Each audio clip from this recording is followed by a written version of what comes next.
अथ श्रीमन्नारायणीयं सप्तमं स्कन्दम् चतुर्विंशतितमं दशकं प्रह्लादचरितवर्णनं हिरण्याक्षे पौत्रिप्रवरवपुषा देवभवता हते शोकक्रोधग्लपितधृतिरेतस्य सहजः हिरण्यप्रारम्भः कशिपुरमरारातिसदसि प्रतिज्ञामातेने तव किल वधार्थं मधुरिपो विधातारं स खलु तपसि त्वा न चिरतः पुरः साक्षात् कुर्वन् सुरनरमृगाद्यैरनिधनम् वरल्लब्ध्वा दृप्तो जगदिह भवन्नायकमिदम् परिक्षुन्दन्निन्द्रादहरतदिवं त्वामगणयन् निहन्तुं त्वां भभूयस्तव पदमवाप्तस्य चरिपोः बहिर्दृष्टेरन्तर्दधिथ हृदये सूक्ष्मवपुषा न दन्नुच्चैस्तत्राप्यखिल भुवनान्ते च मृगयन् भिया यातं मत्वा स खलु जितकाशी निववृते ततोऽस्य प्रह्लादः समजनिसुतो गर्भवसतौ मुनेर्वीणापाणेरधिगत भवद्भक्तिमहिमा स वै जात्या दैत्यः शिशुरपि समेत्य त्वयि रतिम् गतस्त्वद्भक्तानां वरद परमोदाहरणताम् सुरारीणां हास्यं तव चरणदास्यं निजसुते स दृष्ट्वा दुष्टात्मा गुरुभिरशिशिक्षच्चिरममुम् गुरुप्रोक्तं चासाविदमिदमभद्राय दृढमित्यपाकुर्वन् सर्वं तव चरणभक्त्यैव ववृधे अधीतेषु श्रेष्ठं किमिति परिपृष्टेऽथ तनये भवद्भक्तिवर्यामभिगदति पर्याकुलधृतिः गुरुभ्यो रोषित्वा सहजमतिरस्येत्यभिविधन् वधोपायानस्मिन् व्यतनुत भवत्पादशरणे सशूलैराविद्धः सुबहुमथितो दिग्गजगणैः महासर्पैर्दष्टोऽप्यनशनगराहारविधुतः गिरीन्द्रावक्षिप्तोऽप्यहह परमात्मन्नयि विभो त्वयि न्यस्तात्मत्वात् किमपि न निपीडामभजत ततः शङ्काविष्टः स पुनरतिदुष्टोऽस्य जनकः गुरूक्त्या तद्गेहे किल वरुणपाशैस्तमरुणत् गुरोश्चासान्निध्ये पुनरनुगान् दैत्यतनयान् भवद्भक्तेस्तत्त्वं परममपि विज्ञानमशिषत् पिता शृण्वन् बालप्रकरमखिलं त्वत्स्तुतिपरम् रुषान्धः प्राहैनं कुलहतककस्ते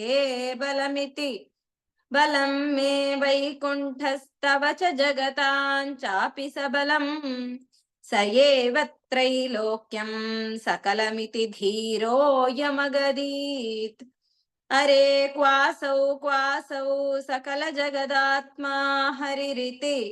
प्रभिन्ते स्म स्तम्भन् चलितकरवालोदिति सुतः अतः पश्चाद्विष्णो न हि वदितुमीशोऽस्मि सहसा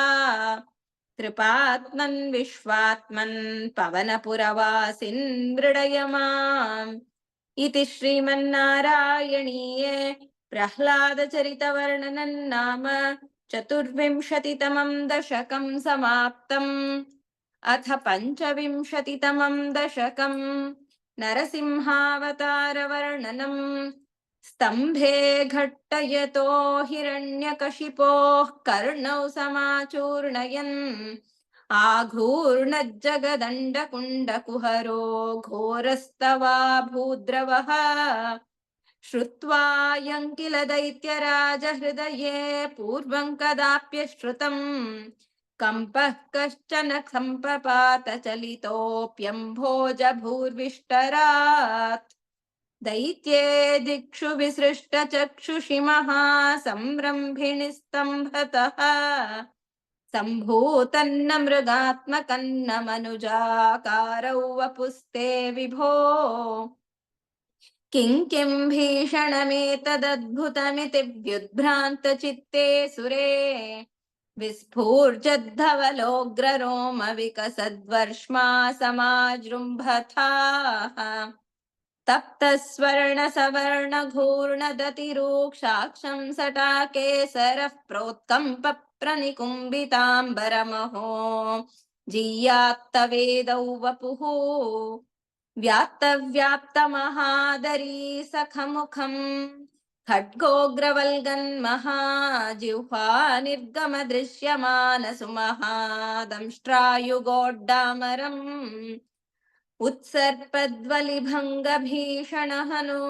ह्रस्वस्तवीयस्तरग्रीवं पीवरदोष्यतोद्गतनखक्रूरांशु दूरोल्बणम् व्योमोल्लङ्घि घनाघनोपमघन प्रध्वान निर्धावित स्पर्धालुप्रकरन् नमामि भवतस्तन्नारसिंहौ वपुः नूनौ विष्णुरयन्निहन्यमुमिति भ्राम्यद्गदाभीषणम् दैत्येन्द्रं समुपाद्रवन्तमधृता दोर्भ्यां पृतुभ्याममुम् वीरो निर्गलितोऽथ खड्गफलकौ गृह्णन् विचित्रश्रमान् व्यावृण्वन् पुनरापपात भुवनग्रासोऽद्यतं त्वामहो भ्राम्यन्तन्दितिजाधमं पुनरपि प्रोद्गृह्य दोर्भ्याञ्जवात् द्वारेऽथोरुयुगे निपात्य नखरान् व्युत्खाय वक्षो भुवि निर्भिन्दन्नधिगर्भनिर्भरगलद्रक्ताम्बुबद्धोत्सवम् पायं पायमुदैरयो बहुजगत्संहारि सिंहारवान् त्यक्त्वा तं हतमाशु रक्तलहरी सिक्तोन्नमद्वर्ष्मणि प्रत्युत्पत्य समस्तदैत्यपटलीन् चाखाद्यमाने त्वयि भ्राम्यद्भूमिविकम्पिताम्बुधिकुलौ व्यालोलशैलोत्करम् प्रोत्सर्पत्खचरं चराचरमहो दुःस्थामवस्थां दधौ तावन्मांसवपाकरालवपुषं घोरान्त्रमालाधरम् त्वां मध्ये सभमिद्धकोपमुषितन् दुर्वारगुर्वारवम् अभ्येतुन्न शशाक कोऽपि भुवने दूरे स्थिता भीरवः सर्वे शर्वविरिञ्च वासवमुखाः प्रत्येकमस्तोषत भूयोऽप्यक्षतरोष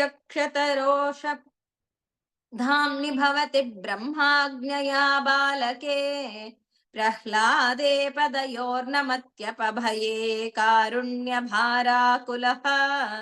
शान्तस्त्वं करमस्य मूर्ध्नि समधा स्तोत्रैरथोद्गायतः तस्या कामधियोऽपि ते निथवरल्लोकाय चानुग्रहम् एवन्नाटितरौद्रचेष्टितविभो श्रीतापनीयाभिदच्छ्रुत्यन्तस्फुटगीत सर्वमहिमन्नत्यन्त शुद्धाकृते तत्तादृङ्निखिलोत्तरं पुनरहो कस्त्वां परो लङ्घयेत् प्रह्लाद प्रिय हेमरुत्पुरपते सर्वामयात् पाहि माम् इति श्रीमन्नारायणीये नरसिंहावतारवर्णनं नाम पञ्चविंशतितमं दशकं समाप्तम्। नारायणाखिलगुरो भगवन्नमस्ते। नारायणाखिलगुरो भगवन्नमस्ते।